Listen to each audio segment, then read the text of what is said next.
Assalamu alaikum everyone. Today this video tutorial is related to my final year project. The title of the project is Deep Learning for Automated Chest X-ray Analysis, a Diagnostic Revolution. We are four-member team.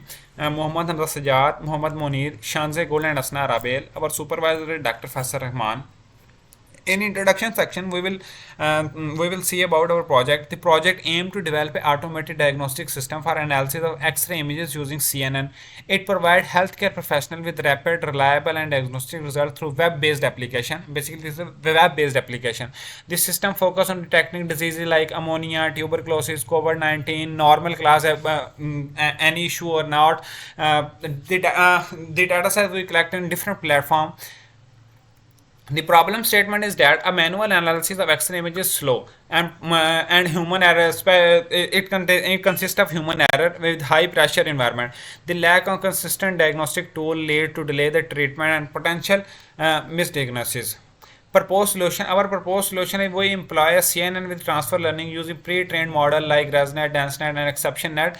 Basically, we use ExceptionNet and develop a user. Also, we develop a user-friendly interface. Integrate the model. Integrate with trained model. Enable healthcare professionals.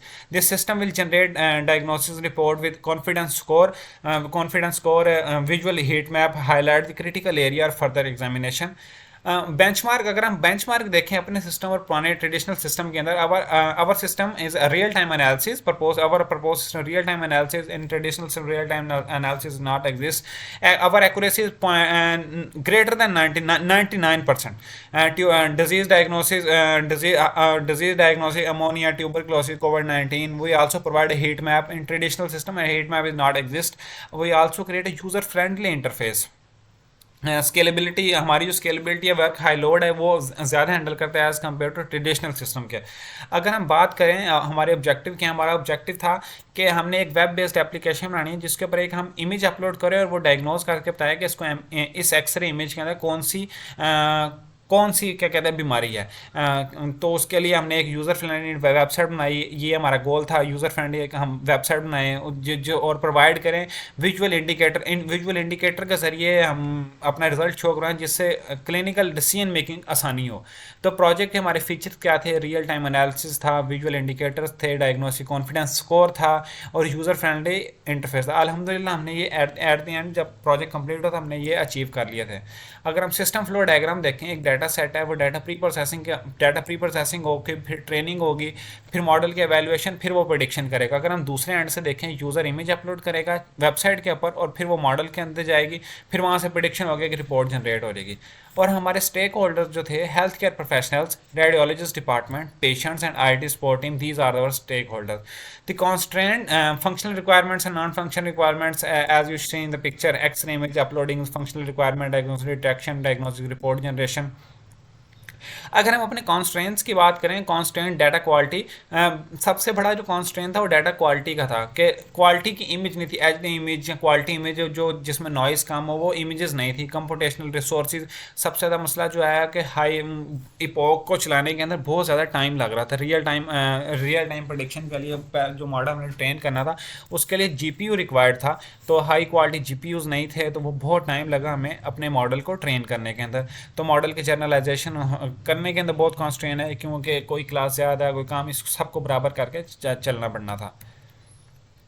अगर हम design methodology की बात करें, वही pre trend model का, फिर transfer learning, फिर web based application, फिर मॉडल की ऑप्टिमाइजेशन की.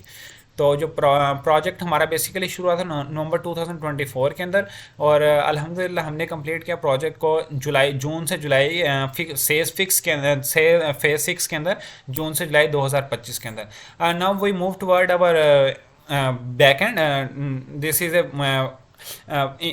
in Python and machine learning, deep learning is used. First of all, we import libraries. Then dataset will load that we collect in different platforms, different Kaggle accounts. For example, basically we have two main folder, testing and training, and then testing and training divided into four different classes. One class is COVID-19, other class is normal, other class is tuberculosis and ammonia. This is our testing, and in training we will show you training.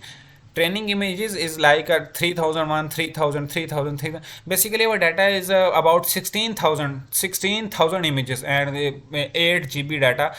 It contain 8 GB data visualisation. सबसे पहले हम data visualisation, जिसके अंदर हमने हर class का किया गया कितना किस किस रेशो के साथ हमने डिवाइड किया था। फिर data pre processing, data pre processing with data image data generated class is use in which we rescale the images into one और टू, मतलब ग्रे स्केल के अंदर हम इसको कन्वर्ट करते गए। फिर इसके अंदर बैच साइज हमने डिफाइन किया कि 32 बैच साइज हो, इमेज का साइज 299 को हमने इसको कर दिया। फिर वो ट्रेन इमेजेस की, फिर वैलिडेशन के लिए इमेजेस को एक दफ़ा किया, फिर टेस्ट इमेजेस के लिए हमने डाटा प्री प्रोसेसिंग की। अगर हम बात करें अपने डाटा सेट के विजुलाइजेशन को देखें तो अमोनिया है, फिर कोविड-19 है, फिर क्या कहते हैं नॉर्मल की क्लास थी एक, और ट्यूबरक्लोसिस की क्लास थी। अगर हम मॉडल बिल्ड की बात करें, सबसे पहले हमने एक्सेप्शन नेट का मॉडल इंपोर्ट करवाया।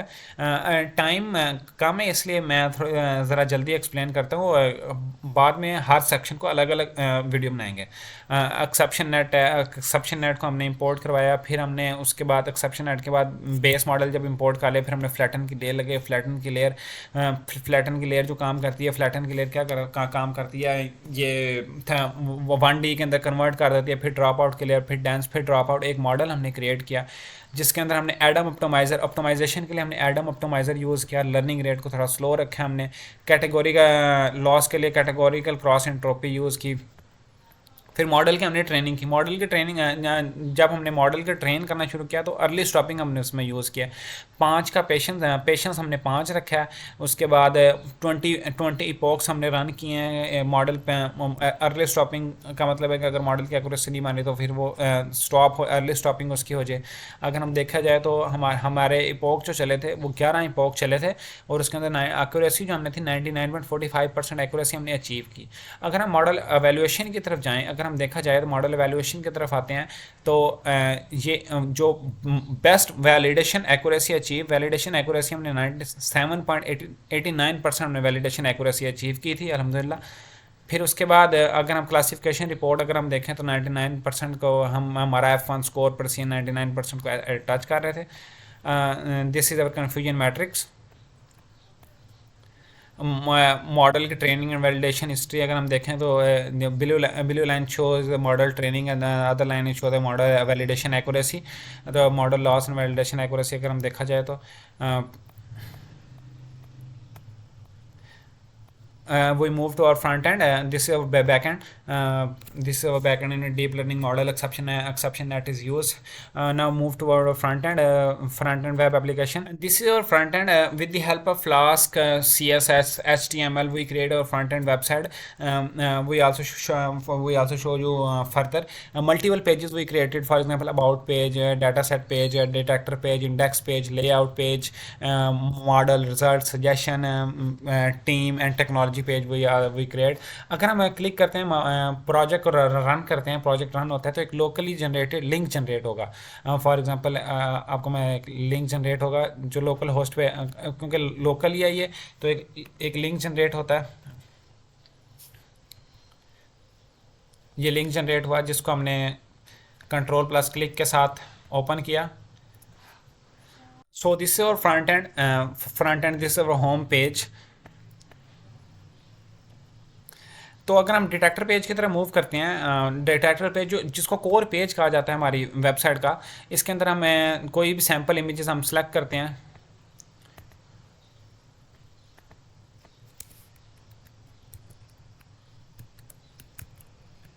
टेस्टिंग के अंदर से अगर हम कोई भी इमेज निकालें, फॉर एग्जांपल अमोनिया ट्यूबरक्लोसिस के निकाल लेते हैं, तो एक इमेज हम सेलेक्ट करते हैं, रैंडम इमेज सेलेक्ट करते हैं, तो फिर हम उसको एनालिसिस करते हैं क्या हमारा मॉडल प्रेडिक्ट सही कर रहा है या नहीं कर रहा। तो अभी मॉडल का रिजल्ट जनरेट होकर आते हैं, तो 100% कॉन्फिडेंस स्कोर के साथ ट्यूबरक्लोसिस मॉडल इतना अच्छा ट्रेन हुआ, 100% कॉन्फिडेंस स्कोर के साथ मॉडल ट्रेन बता रहा है कि इस जगह के ऊपर ट्यूबरक्लोसिस है। इस जगह पे उसने heat map, visual heat map के साथ उन्हें शो भी कर दिया। अगर हम फॉर एग्जाम्पल एक इमेज और लेते हैं और क्लास को चेंज करते हैं, फॉर एग्जांपल अगर हम क्लास को चेंज करें, टेस्टिंग इमेजेस के अंदर अमोनिया क्लास को सिलेक्ट करते हैं, अगर हम इसको सिलेक्ट करें, 99.80% में कॉन्फिडेंस स्कोर के साथ अमोनिया बता रहा है, और जिस जगह पे इन्फेक्शन है उस जगह के ऊपर उसने विजुअल हीट मैप के ज़रिए ग्रिड कैम टेक्निक के साथ उसने वहाँ पे उसको डार्क कर दिया। अगर हम प्रोजेक्ट की बात अदर पेजेस पे जाएं, अगर हम प्रोजेक्ट की बात करें तो सबसे पहले वही डाटा की कलेक्शन, फिर मॉडल ट्रेनिंग और मॉडल वैल्यूएशन, फिर वेब डेवलपमेंट की तरफ हम जाते हैं। अगर हम डाटा सेट की बात करें तो डाटा सेट के अंदर ट्रेनिंग डाटा डिस्ट्रीब्यूशन है, टेस्टिंग डाटा डिस्ट्रीब्यूशन है, और डाटा सेट की डिटेल जिसके ऊपर हमने बैकएंड का कैगल का लिंक अपनी वेबसाइट के अंदर इंटीग्रेट कर दिया। अगर हम मॉडल के रिजल्ट की तरफ देखें तो मॉडल की टेस्ट एक्यूरेसी 99.81%, मॉडल का टेस्ट प्रेसिजन 98.83%, टेस्ट का रिकॉल ये, और वैलिडेशन एक्यूरेसी 97.78%। अगर हम कंपैरिजन करें तो ट्रेनिंग अल्हम्दुलिल्लाह 99.91% का ट्रेनिंग हुई है, वैलिडेशन 97.78%, अप्रॉक्सीमेटली से 98%, and test accuracy that will touch 99%। Thank you so much. This is your final year project. I hope you will like this project.